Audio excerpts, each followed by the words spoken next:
우리의 기도에 응답하겠다라고 그렇게 말씀하실 때가 참 많이 있죠. 예를 들어서 배우자의 구원을 위해서 기도하는 분들에게는 내가 너 아내, 너 남편 구원하겠다라고 말씀하실 때가 있고요. 또 경제적인 문제로 인해서 고통하며 신음하며 기도할 때 하나님께서 우리의 사업처를 붙들어 주겠다라고 말씀하실 때가 있습니다. 또 자녀를 위해서 기도할 때는 하나님이 우리의 자녀의 문제, 또 우리 자녀를 구원해 주겠다라고 말씀을 하실 때가 있습니다. 그런데 항상 문제는 우리가 기도를 하고 난 후에 발생하는 것 같습니다. 가령 배우자를 위해서 기도하는 가운데 있는데 배우자가 갑자기 교회 가지 말라고 그렇게 우리를 핍박하거나 삶 가운데 어려움이 닥친다면 우리의 마음에 근심과 걱정과 두려움이 일어나게 될 것입니다. 그러나 이러한 상황 가운데 우리는 하나님 앞에 어떠한 태도를 가져야 될까요? 기도하는 가운데 하나님이 분명히 응답하신다고 하는 것들이 있는데 상황과 또 그 실제로 일어나는 일들은 응답이 안 될 것 같을 때에 우리는 어떠한 마음을 가지고 어떤 자세를 가지고 하나님 앞에 기도해야 될까요? 오늘 말씀의 제목은 당신의 일을 반드시 성취하시는 하나님입니다. 저를 한번 따라할까요? 당신의 일을 반드시 성취하시는 하나님. 그러니까 하나님의 약속이 전혀 성취될 것 같지 않은 상황이 발생한다 하더라도 하나님은 반드시 당신의 일을, 계획을 성취하시고 이루어 내신다는 겁니다. 따라서 우리는 하나님을 신뢰하고 하나님의 약속을 늘 붙잡아야 하는 것이 우리를 향한 하나님의 뜻이라는 것이죠. 여러분 아멘이시죠? 우리는 매일 새벽마다 사도행전 본문을 묵상하면서 사도 바울의 행적을 함께 나누고 있습니다. 잠깐 복습을 한번 해본다면 이제 사도 바울이 3차 전도 여행을 마치고 예루살렘으로 돌아가고 있는 그 중에 오랫동안 그가 기도했던 제목이 하나 있었습니다. 그게 뭔지 아십니까? 다른 것이 아니고 하나님 제가 로마에 가서 복음 전하기를 원합니다 라는 것이 그의 오랫동안의 기도 제목이었습니다.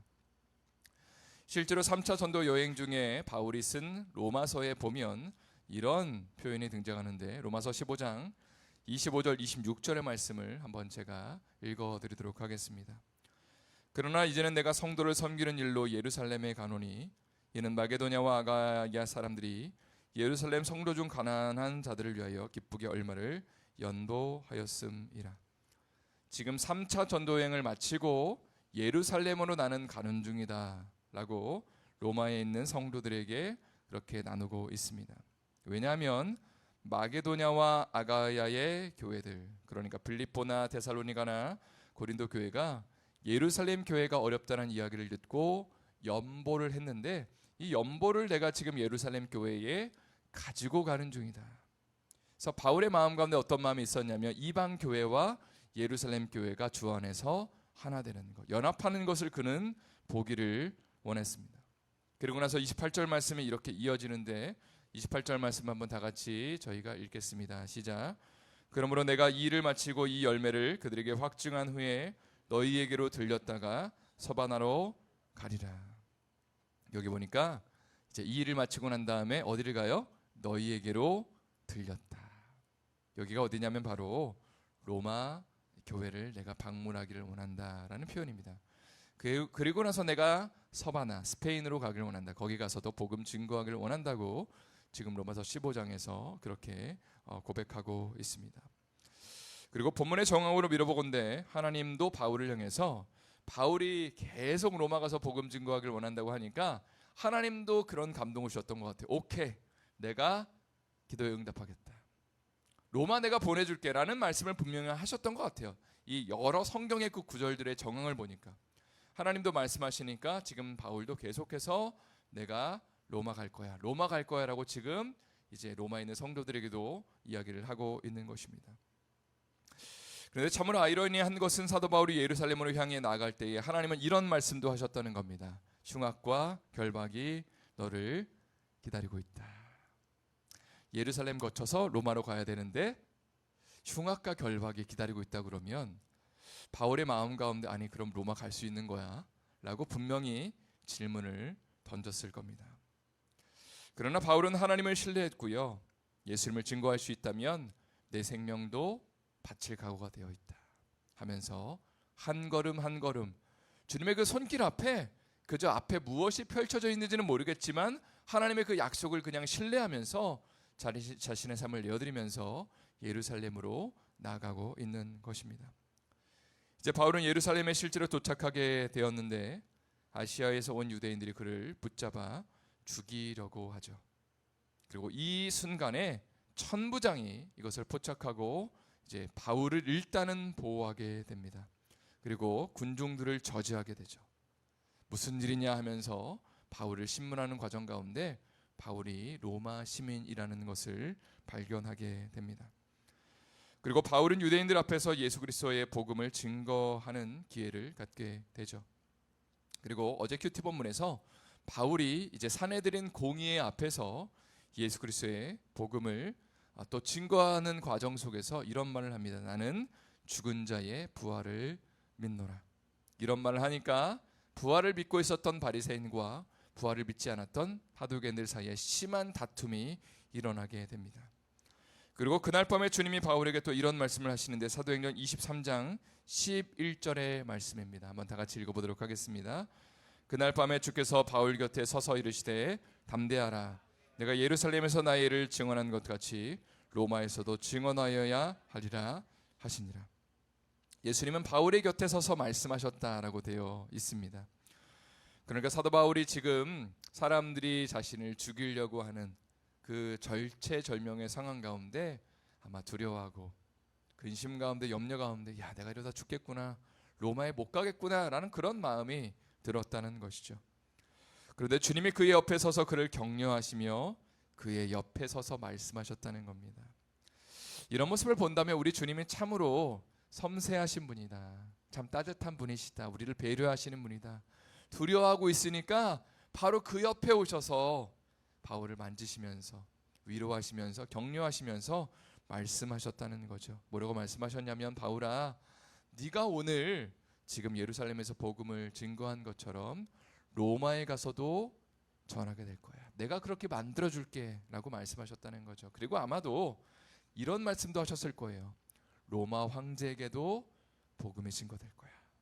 그런 기회를 줄 테니까 담대하렴, 나의 때를 기다리렴이라고 주님이 말씀하십니다.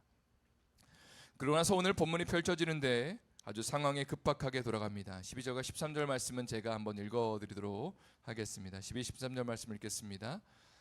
날이 새매 유대인들이 당을 지어 맹세하되 바울을 죽이기 전에는 먹지도 아니하고 마시지도 아니하겠다고 이같이 동맹한 자가 40여 명이더라. 이제 사내들인 공의의 재판이 있고 난 다음에 하루가 지났습니다. 40여 명이 동맹을 지어서 지금 맹세를 하고 있는데 바울을 죽이기 전까지는 우리는 생명 바쳐서 안 먹겠습니다. 우리는 바울을 죽이는 것이 목표입니다. 그리고 대제사장들과 장로들에게 가서 바울을 다시 한번 공의회로 오게 만들려고, 공의회로 이제 오려면 이제 후송을 해줘야 되잖아요. 그 과정 가운데 우리가 바울을 덮쳐서 죽여버리겠다라고 지금 천부장과 장로들에게 맹세하고 있는 것이죠. 지금 사도 바울은 위기 상황 가운데 빠져 있습니다. 왜냐하면요, 한번 생각을 해보면 예수님도 십자가에 못 박혀 죽으실 때 당시의 유대의 종교 지도자들이 예수님을 죽이고자 했습니다. 그리고 이때에 당시의 총독이었던 빌라도가 이것을 말렸죠. 왜 그러냐? 왜 죄 없는 사람을 죽이려고 했느냐 했지만 유대 지도자들, 종교 지도자들이 이제 군중을 이제 일으켜서 십자가에 못 박아야 된다고 그렇게 해버리니까 꼼짝없이 빌라도도 예수님을 내어줄 수밖에 없는 상황 가운데 처했습니다. 따라서 지금 40여 명의 유대인들이 또 종교 지도자들과 함께 규합하여서 사도 바울을 죽이겠다고 모략을 세우고 있다면 사실 이것을 어떻게 살려줄 수 있는 방법을 찾는 것이 참 쉽지 않은 그런 위기 상황이라고 할 수 있죠. 그런데 하나님은 바울의 생들 조카가 이들의 모의하는 것을 참 엿듣게 하십니다. 그리고 이 사실을 지금 바울에게 알리니까 바울이 백부장을 불러서 이렇게 얘기하는 거죠. 백부장님, 지금 이 청년을 빨리 바로 이 순간 천부장에게 데려가 주십시오. 그가 정말로 급박한 일을 알려줄 겁니다. 그리고 천부장이 가서 이렇게 말을 합니다. 20절, 21절 말씀을 한번 다 같이 저희 읽어보도록 하겠습니다. 시작. 대답하되 유대인들이 공모하기를 그들이 바울에 대하여 더 자세한 것을 묻기 위함이라 하고 내일 그를 데리고 공회로 내려오기를 당신께 청하자 하였으니 당신은 그들의 청함을 따르지 마옵소서. 그들 중에 바울을 죽이기 전에는 먹지도 않고 마시지도 않기로 맹세한 자 40여 명이 그를 죽이려고 숨어서 지금 다 준비하고 당신의 허락만 기다리나이다 하니, 이야기를 들은 천부장은 사태의 심각성을 인지하게 됩니다. 특별히 바울은 로마 시민권자였기 때문에 당시에는 이 시민권을 갖고 있었던 사람이 얼마 정말 안 됐던 것 같아요. 근데 천부장이 지금 로마 시민권자를 보호해주고 무조건적으로 지켜줘야 되는데 유대인의 급습을 받아서 로마 시민권자가 죽었다 그러면 천부장이 이것을 책임을 져야 되는 상황이 발생했겠죠. 그러니까 지금 천부장은 바울을 고민을 하는 가운데 멀리 있지만 가이사랴에 있는 총독에게 보내야겠다, 그렇게 결정을 내리게 됩니다. 그리고 백부장 두 사람을 불러서 바울을 호위할 군사들을 준비하게 하는데 23절 말씀 제가 읽겠습니다.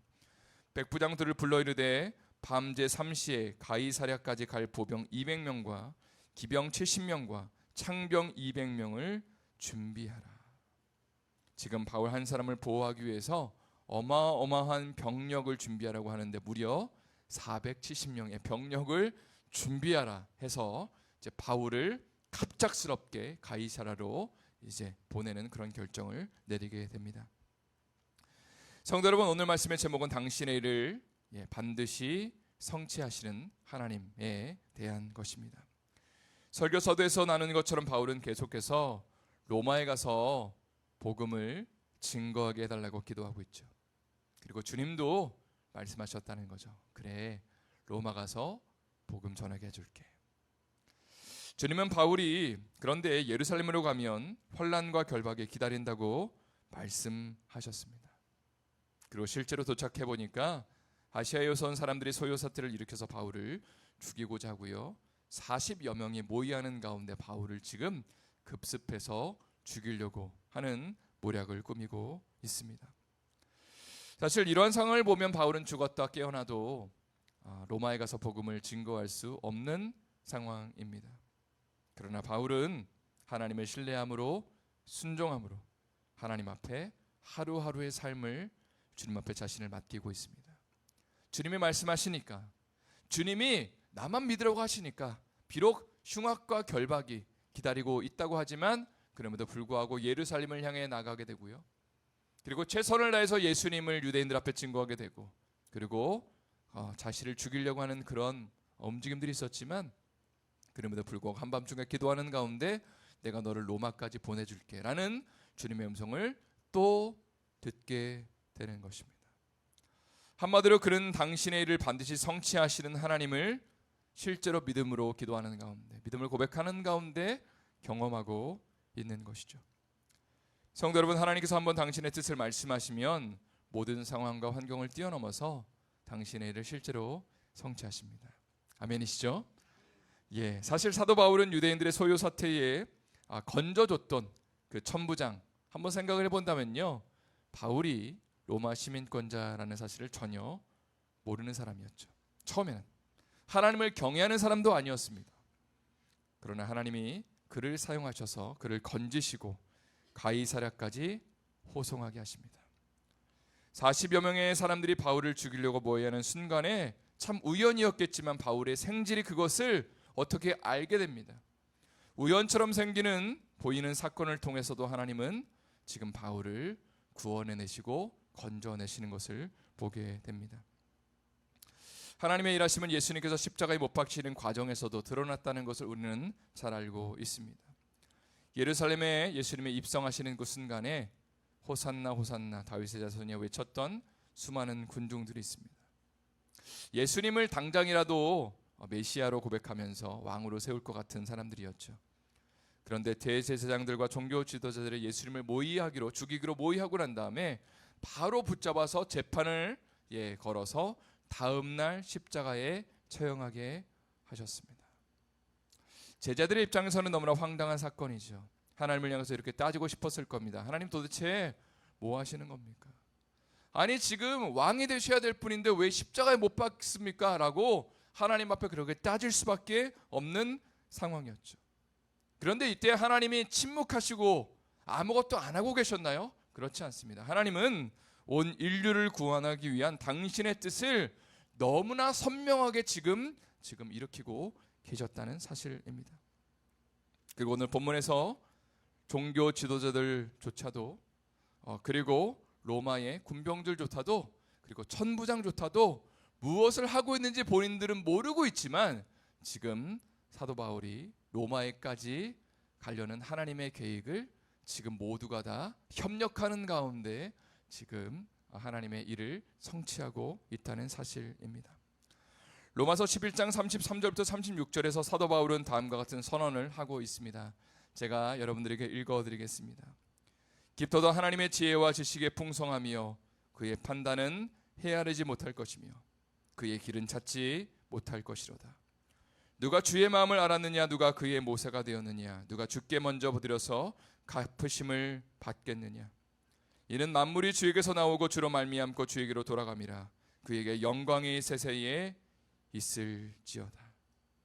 바울은 로마서에서 많은 이방인들이 예수님을 믿고 있는 상황 가운데 왜 유대인들은 예수님을 안 믿고 있는지를 질문하고 있습니다. 인간의 이성으로는 이해할 수 없는 일들이 발생하고 있죠. 그러나 바울은 이렇게 고백합니다. 이 모든 것들이 하나님의 섭리와 계획 가운데 있습니다. 나는 분명히 답답하고 이해되지 않는 것들이 정말 우리의 삶 가운데 펼쳐질지는 모르겠지만 그 모든 것들이 하나님의 지혜와 지식의 풍성함 가운데 일어나고 있다는 사실을 그는 고백하고 있죠. 그리고 분명히 하나님의 때가 되면 당신의 일을 성취하실 겁니다. 당신이 뜻하고 계획하시는 것을 분명히 하나님이 이루실 겁니다. 성도 여러분, 이제 말씀을 마무리합니다. 다음에 선언에 대해서 여러분 아멘으로 화답해 주십시오. 하나님의 뜻과 계획은 반드시 성취됩니다. 다시 한번요. 하나님의 뜻과 계획은 반드시 성취됩니다. 인간적으로 보기에 이해되지 않는 일이 발생하여도 하나님은 반드시 당신의 약속을 실행하십니다. 여러분 그러니까요. 하나님을 신뢰하십시오. 우리의 삶 가운데 하나님이 분명히 주셨던 그 약속들, 내가 이거 이루어줄게, 내가 너의 기도에 응답해 줄게 라고 말씀하셨던 그 주님의 음성을 여러분 붙잡으십시오. 내가 원하는 대로 상황이 흘러가지 않아도 끝까지 주님을 바라보며 이 하루를 하나님 앞에 언지를 올려드릴 때, 믿음의 발걸음을 내디딜 때에 이를 행하시고 성취하시는 하나님의 역사가 분명히 당신의 때에 이루어지게 될 것입니다. 이러한 은혜와 축복이 우리 삶에 넘쳐날 수 있기를 예수님의 이름으로 축원드립니다. 다시 한번 축원드립니다.